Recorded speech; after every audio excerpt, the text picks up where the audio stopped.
Halo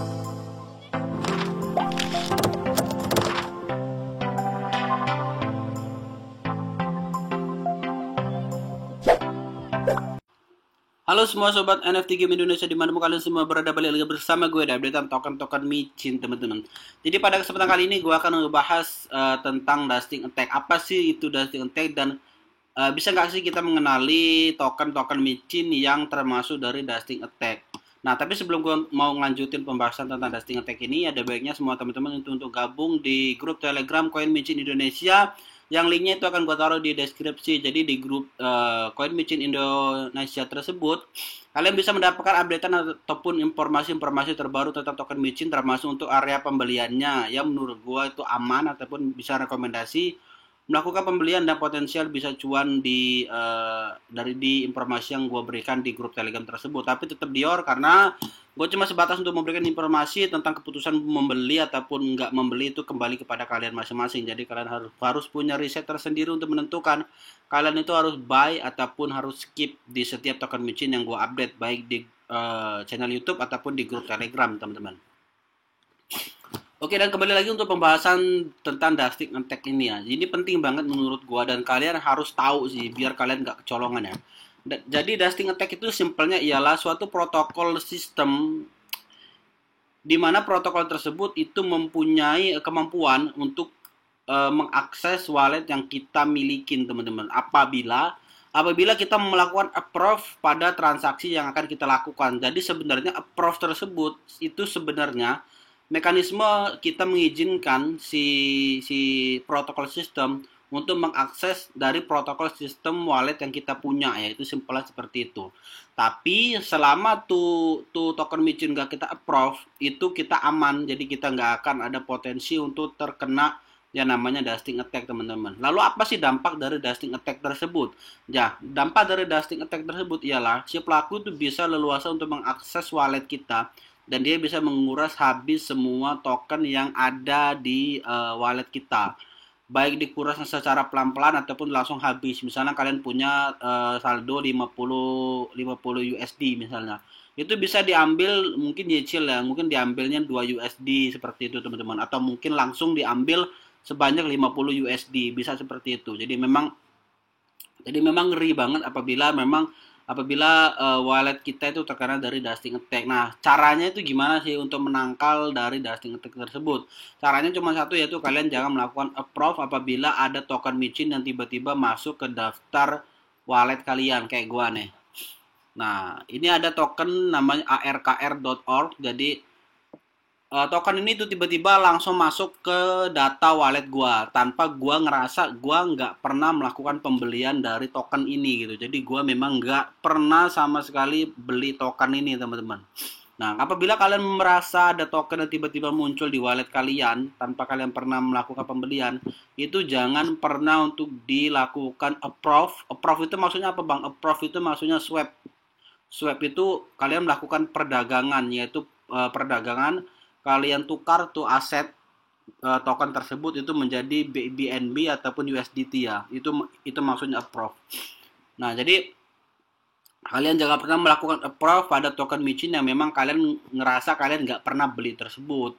Jadi selama kalian nggak melakukan approve tersebut, itu aset kalian itu akan aman, meskipun tuh token micin itu nggak akan hilang teman-teman. Jadi dia nggak akan hilang, jadi akan nongol terus gitu kan. Nah, ini bahaya banget nih kalau misalnya kalian nggak teliti ya kan, maka kalian bisa terkena dusting attack dan semua aset kalian bakalan dicolong sama si pelaku. Kemudian untuk mengenali dari dusting attack itu sendiri, sebenarnya ada dua mekanisme yang gampang banget. Sebenarnya ada tiga sih. Yang pertama tadi udah gue jelasin, kalau kalian nggak ngerasa beli token, kemudian tiba-tiba ada token masuk di wallet kalian, itu berarti potensi tuh wallet ataupun tuh token itu bisa dusting attack. Itu yang pertama. Nah, yang kedua, kalian bisa lihat dari nama dari token micin tersebut. Misalnya kayak gini. Biasanya kalau token dusting itu ada dot apa gitu, misalnya .com atau .org ataupun .io. Misalnya tiba-tiba wallet kalian itu masuk ataupun dapat kiriman token, misalnya nih namanya micin .id misalnya. Nah, biasanya token-token dusting itu dia menggunakan .id, teman-teman. Biasanya. Tapi ada juga token-token dusting ataupun token-token hack yang memang nggak menggunakan .com ataupun .id ataupun .org ataupun lainnya. Memang ada juga seperti ya, tinggal tergantung developernya aja. Dia mau pakai apa enggak gitu. Itu yang kedua ya. Jadi makanya perlu diperhatiin nih yang ini. Nah, yang paling penting yang nomor 3 sebenarnya. Jadi nggak peduli nama tokennya apa, mau dia pakai ataupun nggak pakai mungkin juga kalian ikut airdrop tapi lupa kan, ikut airdrop tapi lupa, tiba-tiba ada wallet masuk ke kalian misalnya 30 USD, kalian menduganya itu dusting, padahal sebenarnya itu hadiah dari airdrop. Karena gue juga pernah kayak gitu, dan gue pernah ngalamin untuk pendapatan airdrop itu 2 kali ya. Gue pernah dapat sekitar $10 dan itu ternyata airdrop, teman-teman, bukan token dusting. Jadi memang itu airdrop, murni airdrop, bukan dustingan. Nah, setelah gue pelajari, ternyata ada satu cara khusus, bukan cara khusus sebenarnya, memang udah disediakan sama data-data di kripto ya. Cuma karena kita males aja untuk mempelajarinya. Jadi cara yang ketiga ini ataupun cara yang termasuk ampuh kalau kata gua, itu cukup kalian cek di kontraknya, teman-teman. Nah, kalian cek aja di kontraknya ini, kalian tekan. Nah, yang paling simpel di sini akan ada warning. Yang paling simpel ya, warning nih. Warning bla bla bla, bahwasanya nih token itu scam ataupun dia bisa melakukan dusting ataupun dia bisa melakukan hack terhadap wallet kita. Yang paling simpel ini. Tapi kalau misalnya dia si token dustingnya itu baru rilis, itu biasanya dia nggak keluar ini, teman-teman.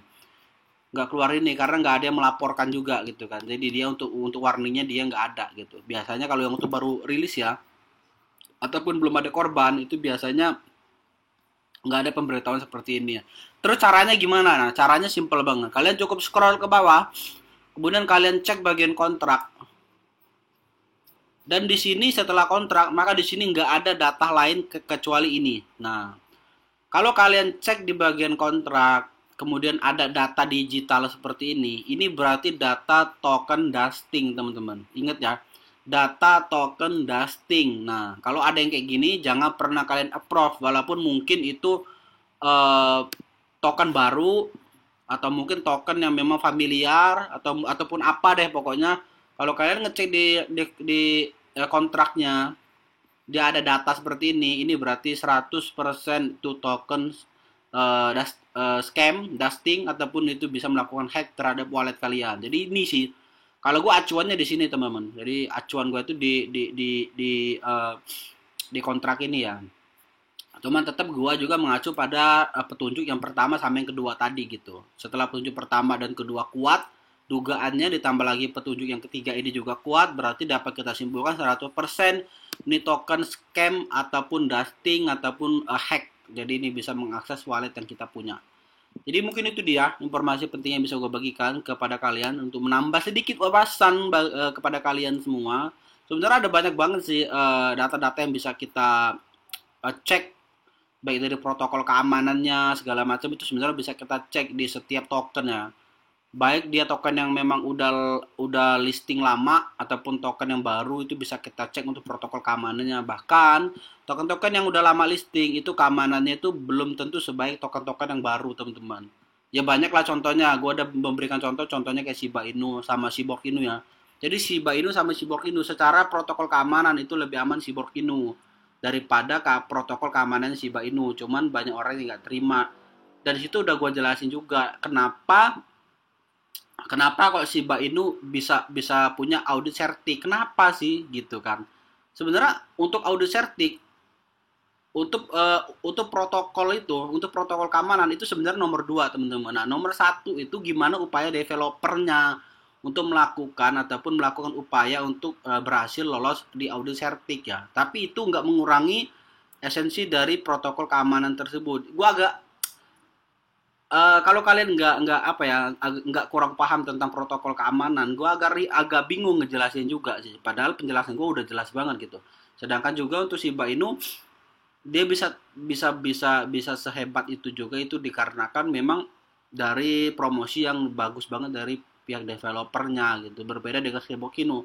Meskipun Shiba Inu itu protokol keamanannya bagus, tapi untuk sponsor ataupun untuk pemasarannya dia agak kurang, makanya dia kalah daripada Shiba Inu yang udah lolos di audit sertik. Jadi gitu. Jadi audit sertik itu nggak menjadi jaminan bahwasanya protokolnya memang benar-benar ketat gitu, protokol keamanannya benar-benar ketat gitu. Memang ada mekanisme tertentu kenapa bisa lolos di audit sertik gitu lah. Itu ada mekanisme tertentu dan itu nggak lepas juga dari pemasaran ataupun pendekatan ataupun usaha dari si developer. Makanya kan sering gue bilang token micin itu kuncinya cuma satu. Yang pertama keseriusan developer, gimana seriusnya developer tersebut untuk ngegarap token micin yang dia punya, itu satu. Yang paling penting itu sebenarnya. Protokol keamanan itu nomor sekian sebetulnya. Nah, yang kedua itu baru protokol keamanan. Apabila dua dua ini dipunyain sama si token micin itu potensial dia bakalan naik tinggi banget. Nah, untuk Shiba Inu dia yang nomor satu yang paling top itu bagian pemasarannya, gimana caranya dia berpikir untuk cepat listing, eh, mempercepat audit sertik, mempercepat untuk listing di banyak exchange, market-market besar, kemudian juga dia terus untuk memperbaiki dari protokol keamanannya. Jadi Shiba Inu memang udah mempunyai dua ini gitu. Dua hal yang menjadi acuan bahwasanya token micin itu bakalan gede banget di masa yang akan mendatang. Jadi mungkin itu dia hal-hal yang bisa gue bagikan kepada kalian. Mudah-mudahan bermanfaat. Dan hati-hati untuk menerima token-token yang gak jelas. Apalagi kalian gak tahu cara ngeceknya, itu bahaya banget. Dan nanti bakal gue update lagi untuk game-game NFT lainnya. Juga untuk informasi token micin dan juga untuk Binance Futures di channel YouTube ini.